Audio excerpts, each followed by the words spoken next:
Welcome to Success Talks with Rodney Saulsberry. I hope you will support my sponsors who bring you this podcast absolutely free and with limited interruptions. I really appreciate you taking the time to listen. I'll get started in just a second. The reviews are in. The latest book from voiceover superstar and coach Rodney Saulsberry is another runaway hit. Readers from all over the world are raving about his newest title, Tongue Twisters and Vocal Warm-Ups.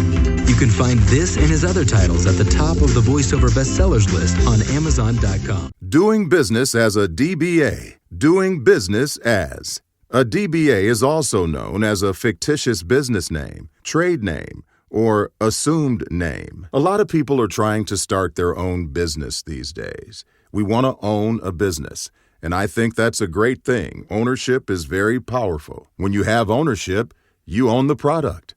You are the boss, the CEO of your own personal company.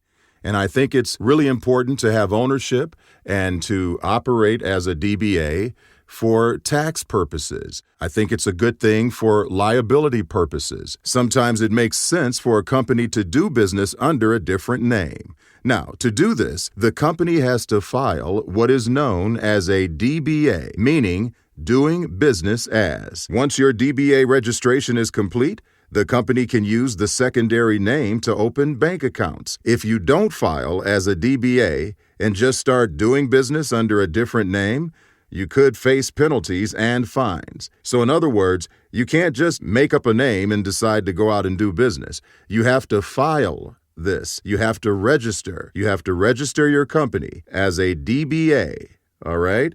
And then you can start doing business.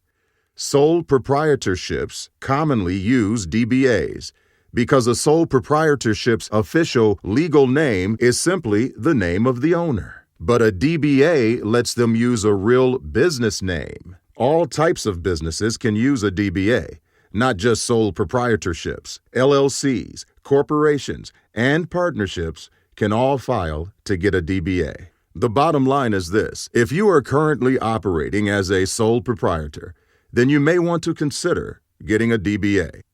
Now, when you go to apply for your DBA, make sure that you select a name that is different from other names, okay? In fact, you want to make sure that you have a couple of extra alternate names in mind. If another company has already registered your chosen name, you will have to have another name on the ready. Certain states require that you go through the Office of the Secretary of State to file your registration materials. Other states permit DBA registration through the county clerk's office. Inquire with the state or clerk offices, asking them to run a business name search on your selected name. Now, that search will scan all business registrations in your state, and if your desired business name is already taken, you will be asked to provide your alternate names to the clerk until one is found available. Make sure that you sign and date your form before submitting it, along with the required fee to file your DBA.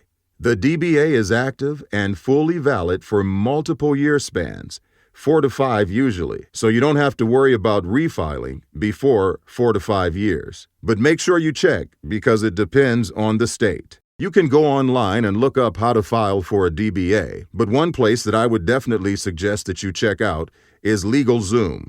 They're online, and they can help you. They can help you file for a DBA quickly and easily. All right? So you just start by answering a few questions, and LegalZoom will help you get a DBA. It's just another part of being successful as an entrepreneur, as a business owner, and we here at Success Talks are proud to bring you any information that we can to help you be successful today, tomorrow, and forever. You can listen to any of Rodney's podcasts at any time. Go to RodneySaulsberry.com. I hope you enjoyed this podcast, and I urge you to listen to future podcasts where I will continue to try and make you better than before. My goal is to point you in a positive direction to success, right here on Success Talks with me, Rodney Saulsberry.